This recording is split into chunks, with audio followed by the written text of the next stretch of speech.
میں اور میری بیوی خاندان کی ایک فوتگی سے ہو کر گھر واپس آئے تو بیٹی کی حالت دیکھ کر ہم دونوں کی جان نکل گئی، کیونکہ کسی بیڑیے نے میری معصوم 9 سالہ بچی کے ساتھ زیادتی کر کے اسے چھت سے نیچے گرا دیا تھا۔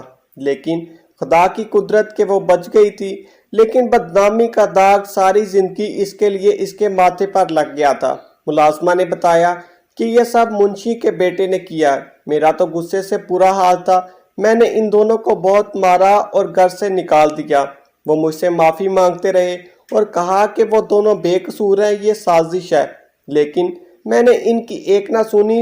پھر 10 سال بعد میرے حالات اتنے خراب ہوئے کہ میرا سارا کاروبار تباہ ہو گیا۔ گھر میں کھانے کو کچھ نہ ہوتا، سب میری بیٹی کو بدکار کہتے، کوئی اس سے شادی بھی نہ کرتا اور میں بھیک مانگ کر بیٹیوں کو کھانا کھلاتا۔ ایک روز پڑوسی نے بتایا کہ فلاں جگہ ایک جج کا باپ حج کر کے واپس آیا ہے، وہ بہت دولت مند ہے، تم اس سے جا کر مدد مانگو۔ میں اس کے بنگلے پر چلا گیا، وہاں بھکاریوں کی لائن لگی ہوئی تھی، میں بھی لائن میں لگ گیا۔ میں نے چہرے کو چادر سے چھپایا ہوا تھا، لیکن جب میری نظر اس جج پر پڑی جو بہت ہی دولت مند اور سخی انسان تھا، اچانک میرے قدموں تلے سے زمین نکل گئی، کیونکہ اس جج نے تو میری بیٹی کے ساتھ۔ میں ایک بہت بڑے زمیندار کا بیٹا تھا، ہماری زمینیں، جائیداد اور فیکٹریاں تھیں جس سے ہر سال ڈھیروں منافع آتا تھا۔ میرے والد نے میرے بیرون ملک تعلیم حاصل کرنے کے لیے بھیجا تھا اور میں پڑھ لکھ کر پاکستان لوٹا تو والد نے میری شادی اپنے ہی دوست کی بیٹی سے کرتی، جس کا نام شبنم بیگم تھا۔ ہم دونوں کی جوڑی چاند اور سورج کی تھی۔ میں والد کے ساتھ کاروبار معاملات سنبھالتا تھا اور شبنم میری ماں کے ساتھ گھر کے سارے معاملات سنبھالتی تھی۔ ہمارا ایک منشی تھا، اکرم چاچا، جو میرے والد کے زمانے سے زمینوں کے معاملات سنبھالتے چلے آ رہا تھا۔ زندگی بڑے پرسکون انداز سے گزر رہی تھی کہ اچانک والد صاحب کا انتقال ہو گیا۔ یہ میری زندگی کا بدترین دن تھا۔ میں کچھ دن کے لیے گھر رکا تاکہ والد صاحب کے آخری رسومات اور رشتہ داروں کی تعزیت وصول کر سکوں۔ ابھی میرے والد صاحب کو گزرے کچھ ہی دن ہوئے تھے کہ اچانک میری فیکٹریوں میں شدید قسم کا غبن شروع ہو گیا۔ دراصل میرے والد صاحب نے ہی اپنے قریبی رشتہ داروں کو اہم عہدوں پر فائز کر رکھا تھا، کیونکہ ان کا ماننا تھا کہ اگر باہر والے ہمیں کھائیں اس سے بہتر ہے کہ گھر کے ہی لوگ کیوں نہ کھائیں، کیونکہ ہم جتنی حیثیت کسی بھی رشتہ دار کی نہیں تھی، سب بھی ہم سے نیچے تھے، لیکن ہمارے ساتھ کام کر کے وہ بھی ایک خوشحال زندگی گزار رہے تھے۔ میں چونکہ زیادہ عرصہ باہر رہا تھا، اس لیے مجھے کسی بھی طبیعت اور فطرت کا علم نہیں تھا۔ میں نے انہیں اپنا سمجھا اور یہی میری زندگی کی سب سے بڑی بھول تھی۔ میرے ایک پھوپھا جی اور ان کے بیٹے نے کمپنیوں کے سارے معاملات سنبھالے ہوئے تھے اور میں گھر پر ہوتا تھا۔ نہ جانے ان لوگوں نے وکیلوں کے ساتھ مل کر کیا چکر چلایا کہ کمپنی کے 40% شیئرز میں سے 2 حصے دار بن گئے۔ نہ جانے والد صاحب نے اپنی بیماری کے دنوں میں انہیں وہ کاغذات سائن کر دیے تھے یا کوئی اور معاملہ تھا۔ میرے سر پر قیامت اس وقت ٹوٹی جب اچانک بابا کے 40ویں کے دن مجھے عدالت سے نوٹس ملا کہ میں نے اپنی کمپنی کے حصے داروں کو کئی ماہ سے پروفٹ نہیں دیا اور اس کے لیے مجھے عدالتی کارروائی کا سامنا کرنا پڑے گا۔ میں حیران و پریشان رہ گیا کہ یہ کیا ماجرا ہے۔ میں نے جیسے ہی پھوپھا جی کو کال کی تو ان کے تو تیور ہی بدل گئے تھے۔ وہ مجھ سے کہنے لگے کہ بھائی صاحب نے ان سے مقرور رقم لے کر بزنس میں لگائی تھی اور اسی بنا پر وہ ایک اچھے عہدے پر فائز تھے، لیکن ابا جی کی وفات کے بعد انہیں یہ بات کرنے پر مجبور کر دیا تھا کہ وہ بھی کمپنی کے حصے داروں میں شامل ہوں۔ میں نے امی سے پوچھا تو انہوں نے مکمل طور پر لا علمی کا اظہار کیا۔ میں دوڑا دوڑا ان کے گھر بھی گیا، لیکن پھوپھا اور پھوپھا جی کے تو تیور ہی بدل چکے تھے، ساتھ ہی ان کے بیٹے کے، جو مجھ سے کافی کم عمر تھا، میرے ساتھ نہایت بدتمیزی سے پیش آ رہا تھا۔ ان کی باتوں سے میرا دل ٹوٹ گیا اور میں نے جب چپ چاپ عدالت میں جا کر ان کا حصہ تسلیم کر لیا اور ساتھ ہی انہیں کہہ دیا کہ وہ اپنا حصہ لے کر کاروبار چھوڑ دیں، تو وہ خوشی خوشی الگ ہو گئے۔ کسی نے میرے سر پر ہاتھ نہ رکھا۔ میں اس وقت اتنی زیادہ پریشانیوں میں گر چکا تھا کہ مجھے یہ بھی نہیں علم تھا کہ کون میرا دوست ہے اور کون میرا دشمن۔ خیر، میری 2 فیکٹریاں نیلام ہوئیں۔ میں نے اپنے رشتہ داروں کو ان کا حصہ دے کر خود سے الگ ہو گیا۔ اب میں کاروباری معاملات میں ایک دم سے تنہا ہو چکا تھا۔ اس کے لیے مجھے نئے لوگوں کو ایک دم سے کاروبار میں شامل کرنا پڑا۔ چاچا اکرم نے اس موقع پر میرا بڑا ساتھ دیا۔ ابا جی ان پر بڑا اعتماد کرتے تھے۔ میں 5 سال کے دوران 3 بیٹیوں کا باپ بن چکا تھا۔ والدہ بھی شدید غم اور بیماری کا شکار ہو گئی تھی۔ میری بیوی دن بہ دن رات ان کی خدمت کر کے انہیں سنبھالنے کی کوشش کر رہی تھی، لیکن 2.5 سال کے عرصے میں ان کا بھی انتقال ہو گیا۔ میرے لیے ماں باپ سے جدائی ایک بہت بڑا صدمہ تھا، لیکن کاروباری مصروفیات نے مجھے الجھا رکھا ہوا تھا۔ منشی کا ایک بیٹا گاؤں سے شہر پڑھنے کے لیے آیا تھا، جس کا نام نوید تھا۔ وہ بہت لائق اور قابل بچہ تھا۔ میں نے منشی چاچا سے کہا کہ اسے ہاسٹل میں رہنے کی بجائے ہمارے گھر میں ہی رہنے کا کہیں۔ وہ پڑھائی کے ساتھ ساتھ میرے بچوں کا بھی بڑا خیال رکھے گا، اور ایسا ہی ہوا۔ نوید بہت اچھا لڑکا تھا۔ وہ شام کے وقت میری 3 بیٹیوں کو بھی پڑھاتا۔ ہمارے گھر میں ایک پرانی ملازمہ تھی جس کا نام رکشندہ تھا۔ اسے نوید کا ہمارے گھر میں آنا، اس طرح سے رہتا بالکل بھی پسند نہیں تھا، اور اس نے ایک بڑی گھنونی سازش رکھی۔ میری بیوی کی عادت تھی کہ وہ ہماری نوکرانی رکشندہ اور نوید پر اندھا اعتماد کرتی تھی۔ اچانک سے میرے سسرال میں کوئی فوتگی ہو گئی اور میری بیوی اپنی چھوٹی بیٹی کو لے کر وہاں روانہ ہو گئی۔ بڑی دونوں بیٹیوں کو نوکرانی کے حوالے کر گئی۔ میں بھی اس وقت کاروباری دورے پر 3 دن کے لیے اسلام آباد گیا ہوا تھا۔ اچانک مجھے فون آیا کہ نوید نے میری بڑی بیٹی کے ساتھ زیادتی کر کے اسے مارنے کی کوشش کی ہے۔ خبر نے ایک دم سے میرے قدموں کے تلے سے زمین کھینچ لی تھی۔ میری بڑی بیٹی کی عمر اس وقت 9 سال تھی اور نوید 16 سال کا تھا۔ مجھے اس بات پر یقین کرنے میں بہت ہی دقت ہوئی کہ پچھلے 7 برس سے میں نے جس بچے کو اپنا بیٹا بنا کر گھر میں رکھا ہوا تھا، وہ میرے ہی گھر میں اتنا گھٹیا حرکت کیسے کر سکتا ہے۔ میں بھاگم بھاگ گھر پہنچا۔ میری بیوی بھی وہاں واپس آ گئی تھی۔ میں نے نوید اور اس کے باپ کو مار مار کر ان کی کھال اتار دی۔ نوید رو رو کر قسمیں کھا رہا تھا کہ اس نے ایسا کچھ بھی نہیں کیا، لیکن نوکرانی کا کہنا تھا کہ نوید نے یہ سب کچھ کیا ہے۔ ایک طرف میری بیٹی موت اور زندگی کی کشمکش میں تھی، اس کے سر میں شدید چوٹ لگی تھی۔ نوکرانی کا کہنا تھا کہ وہ میری چھوٹی بیٹی کو اپنے ساتھ لے کر مارکیٹ گئی تھی اور گھر میں نوید اور میری بیٹی نتاشا اکیلے تھے۔ جب وہ واپس لوٹی تو گھر میں داخل ہوتے ہی اس نے نتاشا کی چیخیں سنی، اور جب تک اوپر والی منزل پر پہنچی تو نوید اس کے ساتھ زیادتی کر کے اسے اٹھا کر نیچے پھینک چکا تھا، اور پھر روتے ہوئے نوکرانی کے پاس پہنچا کہ بچی کھیلتے کھیلتے بالکونی سے جا کر نیچے گری ہے۔ منشی چاچا بھی رو رہے تھے۔ انہیں بھی یہ یقین نہیں تھا کہ ان کا بیٹا کوئی ایسی حرکت کر سکتا ہے۔ میں مسلسل صدمے میں تھا۔ میں نوید سے پوچھتا تو کیا پوچھتا، میری بیٹی کی یہ حالت دیکھ کر غصے سے پاگل ہو گئی، اور میں نے اس سے نوید کی بری طرح سے مار پیٹ شروع کر دی۔ نوید مسلسل رو رہا تھا اور کہہ رہا تھا کہ میں تو اپنے کمرے میں سو رہا تھا۔ میں نے بچی کی چیخنے کی آواز سنی تو کمرے سے باہر نکلنے کی کوشش کی، لیکن میرا تو کمرہ باہر سے لاک تھا۔ مجھے نہیں معلوم ان کے ساتھ یہ سب کچھ کس نے کیا۔ اب دوسری طرف نوکرانی تھی جس نے مجھے بتایا کہ اس نے اپنی آنکھوں سے دیکھا ہے کہ نوید نے بچی کو اٹھا کر نیچے پھینکا تھا۔ میں چونکہ بیٹی کا باپ تھا، اس لیے میں نے نوکرانی کی بات کا یقین کیا اور نوید کو پولیس کے حوالے کرنے کا ہی لگا تھا کہ منشی چاچا میرے قدموں میں اپنی پگڑی لے کر بیٹھ گئے۔ اب ایک طرف برسوں کی وفاداری تھی اور دوسری طرف میری بیٹی کا مجرم تھا۔ میری بیوی شکایتی نظروں سے میری طرف دیکھ رہی تھی۔ نوکرانی بھی بار بار مجھے اکسائے جا رہی تھی کہ میں منشی چاچا کی بات نہ سنوں، لیکن منشی چاچا نے میرے قدموں پر ہاتھ رکھ کر دیے تھے۔ میں ان کی گود میں کھیل کود کر جوان ہوا تھا، اس لیے میں نے نوید کو پولیس کے حوالے نہیں کیا۔ ویسے بھی پولیس کے حوالے کر کے میری بیٹی کی بدنامی ہو جاتی، لیکن منشی چاچا کو اور نوید کو فوراً اپنے گھر سے نکال دیا۔ میں نے منشی چاچا سے زمینوں کے ٹھیکے لے کر اپنی نوکرانی کے بھائی اور خامد کو دے دیے، جو مجھے اب بے حد وفادار لگنے لگے تھے۔ بس میری بیوی مجھ سے بے حد ناراض ہو گئی، لیکن میں نے اسے بھی سمجھایا کہ اگر نوید کو پولیس کے حوالے کروں تو یہ بات بھی پھیل جائے گی کہ ہماری بیٹی بچپن میں ہی زیادتی کا شکار ہو چکی ہے۔ کل کو جب وہ جوان ہوگی تو اس کی زندگی معاشرے کے لیے گالی بن کر رہ جائے گی، اور میں نہیں چاہتا کہ میری بیٹی اس حادثے سے گزرنے کے بعد مستقبل میں بار بار اس چیز کے لیے تکلیف اٹھاتی پھرے۔ میری ساس نے اس موقع پر میرا بہت ساتھ دیا۔ انہوں نے بھی اپنی بیٹی کو سمجھایا اور بات کی کہ اس کی سمجھ میں آ گئی۔ لیکن اب کاروبار اور زمینوں کے معاملات میں میری حیثیت اس طرح سے ہو گئی تھی کہ مجھے دونوں ہی طرف نئے لوگوں کے بیچ میں کام کرتے ہوئے یہ بھی اندازہ نہیں ہوا کہ انہوں نے کام میری جڑیں کھوکھلی کرنی شروع کر دیں۔ اور ایک دن ایسا بھی آیا کہ کل تک ایک مشہور کاروبار گروپ کے مالک آج دیوالیہ ہو گیا تھا۔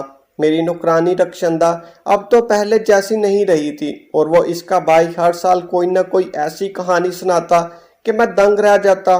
کبھی کہتا باغات کو کیڑے لگ گئے اور بارش کی وجہ سے فصل برباد ہو گئی، اور کبھی فصل ہی اتنی اترتی ہے جس سے صرف اخراجات پورے ہوتے ہیں۔ حالانکہ جب تک منشی چاچا تھے، زمینوں کا انتظام سنبھال رہے تھے، ہر سال باقاعدگی سے لاکھوں کا منافع ہوتا تھا، اور لاکھوں کا منافع میرے بینک اکاؤنٹ میں جمع ہوتا۔ جب میری فیکٹری نیلام ہوئی، اس وقت میں لاکھوں کا مقروض تھا۔ میں حیران و پریشان تھا کہ راتوں رات یہ سب کچھ کیا ہو گیا۔ اتنی ساری پریشانیوں کی وجہ سے میں شوگر اور بلڈ پریشر کا مریض ہو گیا۔ میری بیوی کو کینسر ہو گیا۔ ایک کے بعد ایک مصیبتوں نے میرے گھر کا راستہ دیکھ لیا کہ میرا گھر بک گیا، میری زمینیں بک گئی، میری بچیوں کی تعلیم ادھوری رہ گئی۔ میں نے سب بیچ کر اپنی شریک حیات کی زندگی بچانے میں لگا دیا۔ اللہ تعالیٰ نے اسے نئی زندگی عطا کی۔ پھر ایک روز یوں ہی گھر جاتے ہوئے میرا ایکسیڈنٹ ہو گیا اور میری بائک کو ہٹ کرتا ہوا سیدھا نکل گیا۔ میری ٹانگ گھٹنے کے پاس سے ٹوٹ گئی۔ میں 4 ماہ سرکاری ہاسپٹل میں داخل رہا۔ شوگر کی وجہ سے میرا زخم ٹھیک ہونے کا نام ہی نہیں لے رہا تھا۔ بڑی مشکلوں سے ہڈی تو جڑ گئی، لیکن اب میری حالت یہ تھی کہ بیوی کا زیور بھی بیچ دیا، میرے علاج پر لگ گیا تھا، اور میں ایک چھوٹے سے گھر میں منتقل ہو گیا جو میرے سالوں نے اپنی بہن کو لے کر دیا تھا۔ تنگ ہو کر میں ہاسپٹل چھوڑا۔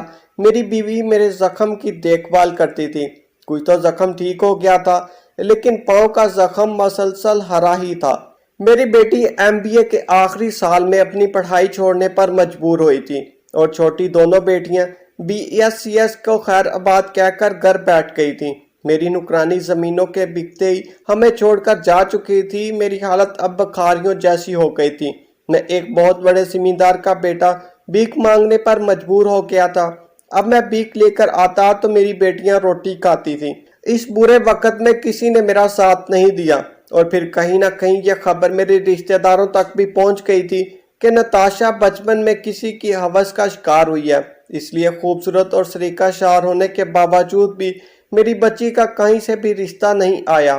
لیکن کچھ حالات میرے عمل و دخل تھا۔ نتاشا کہتی کہ وہ کبھی شادی نہیں کرے گی۔ چھوٹی دونوں بیٹیوں کو اس کے دونوں ماموں نے مانگ لیا تھا، لیکن میری بیٹیاں ابھی شادی نہیں کرنا چاہتی تھیں کیونکہ ابھی ہمارے پاس کچھ بھی نہیں تھا۔ ایسے میں میرے ایک پڑوسی نے ذکر کیا تھا کہ شہر کا مشہور جج جس کا باپ ابھی حج کر کے واپس آیا، وہ بہت نیک اور سخی ہے، وہ غریبوں کی بہت مدد کرتا ہے۔ میں نے کبھی خواب میں بھی نہیں سوچا تھا کہ یہ جج وہی منشی کا بیٹا ہے جس نے کئی سال پہلے میری بیٹی کے ساتھ زیادتی کی تھی۔ اس کا رہن سہن اور شکل و صورت سبھی کچھ بدل چکا تھا۔ میں بھیک مانگنے اس کے بنگلے پر چلا گیا۔ وہاں بہت بڑی بھیک مانگنے والوں کی لائن لگی ہوئی تھی۔ میں بھی لائن میں لگ گیا، لیکن جب میں نے اس سخاوت کرنے والے آدمی کو دیکھا تو میری تو جان نکل گئی۔ وہ میری منشی کا بیٹا نوید ہی تھا، لیکن آج میں اتنا مجبور تھا کہ میں اپنی غربت اور بے بسی کی وجہ سے اپنے چہرے کو چادر سے چھپا لیا تھا تاکہ وہ مجھے پہچان نہ سکے۔ ایک بار میرا دل چاہا کہ میں واپس پلٹ جاؤں، لیکن اس نے میری چال میں لڑکھڑاہٹ بھی دیکھ لی تھی اور میرے ہاتھ میں پکڑی ہوئی لاٹھی بھی۔ اس کی نظر اب میرے پیروں کے زخم پر تھی۔ اس نے فوراً اپنے پاس کھڑے PA سے کہا کہ ان بابا جی کو سہارا دے کر آگے لے کر آؤ۔ اس کا PA میرا ہاتھ تھام کر مجھے اوپر لے آیا۔ پہنچا تو میں نے اس کے کانپتے ہوئے ہاتھوں سے کچھ پیسے اور راشن کا تھالا لیا۔ نوید جج بڑی محبت سے میری طرف دیکھ کر پوچھنے لگا، بابا جی کوئی اور پریشانی ہے تو بتائیں، یہ پاؤں پر زخم کیسا ہے کہ علاج کی سہولت میسر نہیں ہے؟ میں چپ چاپ کھڑا کیونکہ مجھے یقین نہیں تھا کہ اگر میں بولتا تو وہ مجھے پہچان لیتا۔ اس کا PA بھی میری طرف سے بار بار پوچھ رہا تھا۔ میں ابھی خاموش ہی کھڑا تھا کہ اچانک تیز ہوا کا جھونکا آیا اور میرے چہرے سے چادر ہٹ گئی۔ سفید داڑھی اور الجھے ہوئے بالوں میں کہیں سے بھی میں کسی زمیندار کا بیٹا نہیں لگ رہا تھا۔ میں اس وقت اتنا شرمندہ تھا کہ میرا دل چاہا کہ زمین پھٹے اور میں اس کے اندر دنس جاؤں۔ آج وقت نے مجھے کہاں کھڑا کر دیا تھا، میں اپنے دشمن کے گھر سے مدد مانگنے کی فریاد کرنے آیا تھا۔ اس نے اچانک سے نوید کی نظر میرے چہرے پر پڑی اور وہ کانپتی ہوئی آواز میں بولا، صاحب جی آپ۔ میں نے آنسو بھری نظروں سے اس کی طرف دیکھا اور پیچھے ہٹنے کی کوشش کی تو اس نے بڑی مضبوطی سے میرا ہاتھ تھام لیا اور اپنے پیے سے کہنے لگا کہ قطار میں لگے ہوئے لوگوں کو، باقی مسکینوں کو جلد سے جلد راشن دے دو، اور خود وہ میرا ہاتھ پکڑ کر فوراً مجھے اپنے ساتھ لے کر پیچھے بنے ہوئے کیبن میں لے گیا۔ مجھے کرسی پر بیٹھاتے ہوئے وہ میرے قدموں میں بیٹھ گیا اور میرے چہرے کو اپنے رومال سے صاف کر کے کہنے لگا، صاحب جی ایسا مت روئیں، میرا دل دکھ رہا ہے۔ آج میں سسکیاں لے کر رو رہا تھا اور نوید جج ہو کر بھی میرے سے معافیاں مانگ رہا تھا، کہہ رہا تھا کہ میں جو کچھ بھی ہوں آپ کی وجہ سے ہوں، مجھے معاف کر دیں، میں نے کبھی بھول کر بھی نہیں آپ کی خبر لی، آپ تو مجھے مجرم سمجھتے تھے، لیکن میرا خدا گواہ ہے کہ میں نے وہ ظلم نہیں کیا، میرے ابا جی نے مجھے ابھی تک معاف نہیں کیا، کیا میں بڑی سے بڑی قسم اٹھانے کے لیے تیار ہوں، میں وعدہ کرتا ہوں کہ اس کے بدلے میں آپ جو بولیں گے میں وہی کروں گا، آپ کے اصل مجرم کو بھی پکڑوں گا۔ میں نے اس کی بات سنی تو اس کے سر پر ہاتھ رکھ کر رو پڑا اور کہنے لگا، میرے بچے تم مجھے معاف کرو، کیونکہ مجھے اس حقیقت کا اس وقت پتہ چل گیا جب میرے پاس سب کچھ لوٹ چکا تھا۔ نکرانی نقشندہ نے اپنے بھائی کے ساتھ مل کر میری بیٹی کے ساتھ یہ حرکت کی تھی، لیکن مجھے حقیقت علم تب ہوا جب وہ مجھ سے دور جا چکے تھے، اور اس وقت میری حالت بھی بہت بری تھی کہ میں اپنی بیٹی کے مجرم کو کوئی سزا نہیں دے سکتا تھا۔ مجھے معلوم نہیں یہ سب کچھ مجھے کس بات کی سزا ملی ہے کہ میرا ہنستا بچتا گھر اجڑ گیا، میری بیوی لوگوں کے گھروں میں برتن دھونے جاتی ہے اور میں بھیک مانگ کر گزارا کرتا ہوں۔ بیٹا مجھے سرکاری ہاسپٹل میں بھی علاج کے لیے دھکے کھانے پڑتے ہیں۔ برسوں سے جمع غبار میری آنکھوں سے آنسو بن کر بہہ رہے تھے۔ نوید کہنے لگا، صاحب جی ایسا مت روئیں، میرا دل بہت دکھی ہے، میں آپ کے مجرموں کو سزا ضرور دلواؤں گا۔ صاحب جی میں بہت شرمندہ ہوں، میں پچھلے 3 سال سے جج بن گیا ہوں، میرا بھی فرض بنتا تھا کہ میں آپ کو ڈھونڈتا، اور اس نگرانی کے ارادے شروع سے ہی غلط تھے۔ باہر راشن کی تقسیم ختم ہو چکی تھی۔ پیے جیسے ہی کمرے میں داخل ہوا تو یہ دیکھ کر حیران رہ گیا اور پریشان ہو گیا کہ اس کے صاحب ایک بھکاری جیسے بوڑھے انسان کے قدموں میں بیٹھے ہوئے ہیں۔ وہ منہ کھولے کھڑا تھا اور ہم دونوں کو دیکھ رہا تھا۔ نوید نے اپنا چہرہ صاف کیا اور اس کی طرف منہ کر کے کہا، صدیقی صاحب ایسا کریں آج باقی پروگرام کینسل کریں، مجھے آج بڑی ہی ذاتی قسم کی مصروفیات ہے، میری گاڑی تیار کروائیں اور پروٹوکول کی گاڑی میرے ساتھ نہیں جائے گی۔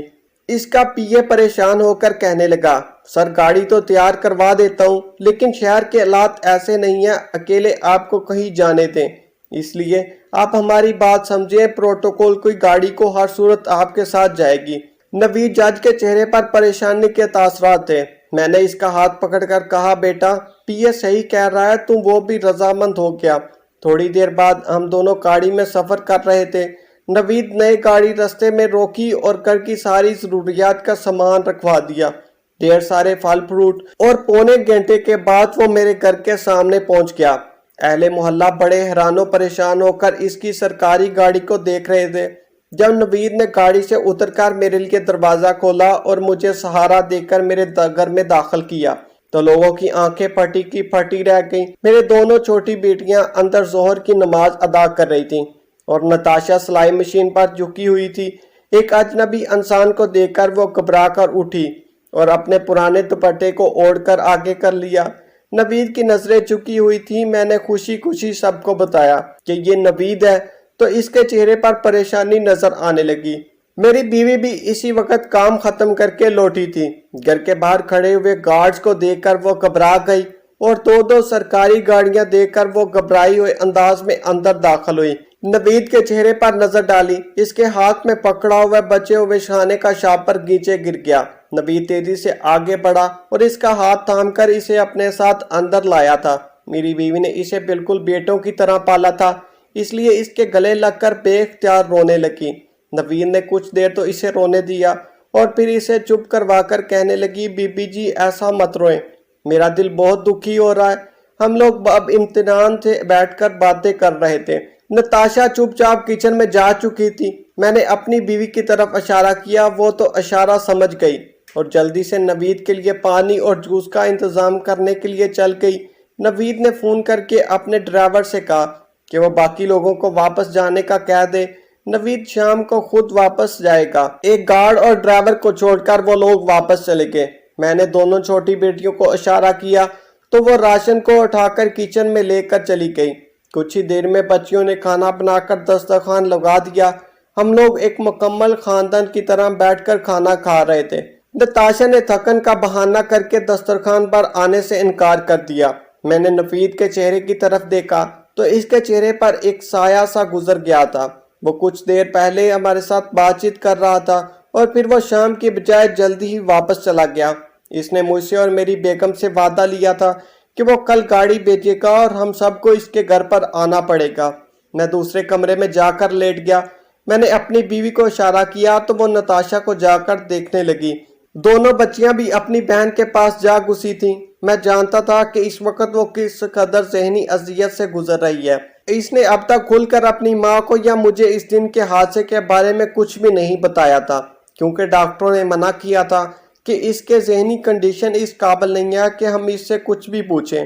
وہ اب خود کو بڑی طرح سے شرمندہ محسوس کر رہی تھی۔ نوید کے سامنے میری بیٹی اور چھوٹی بیٹیوں نے اسے سنبھالا اور کہا، نوید بہت اچھا انسان ہے، وہ کبھی بھی اس سے گزرے ہوئے وقت کا ذکر کر کے اسے شرمندہ نہیں کرے گا۔ میرے دل میں نوید کو دیکھ کر ایک خیال ابھرا تھا، لیکن میں خود ہی اپنے خیال پر شرمندہ سا تھا۔ میں نے کس طرح نوید کے ساتھ ظلم کیا تھا، اب میں اس سے کچھ بھی امید نہیں رکھتا تھا۔ یہ غلط ہو جاتا۔ اگلے دن بڑی مشکل سے میں نے نتاشا کو اپنے ساتھ جانے کے لیے تیار کیا۔ مقررہ وقت پر گاڑی پہنچی۔ برسوں بعد میں نے اپنی بچیوں کے چہرے پر خوشی دیکھی تھی۔ میری بیوی بھی آج بہت مطمئن نظر آ رہی تھی۔ ہم لوگ ججز کالونی پہنچ کر نوید کے بنگلے پر پہنچے تو ہمیں بڑی عزت سے اندر لے جانے والا خود نوید تھا۔ منشی چاچا بھی دروازے پر ہی کھڑے تھے۔ وہ بہت زیادہ بوڑھے ہو گئے تھے، لیکن سفید کاٹن کے کلف لگے کپڑوں میں انہیں دیکھ کر مجھے دلی سکون حاصل ہوا۔ ان کی بیگم کا پچھلے برس ہی انتقال ہوا تھا۔ نوید کی دونوں چھوٹی بہنوں بھی شادی کر کے اپنے گھر کی ہو چکی تھیں۔ اب دونوں باپ بیٹے گھر میں اکیلے رہتے تھے۔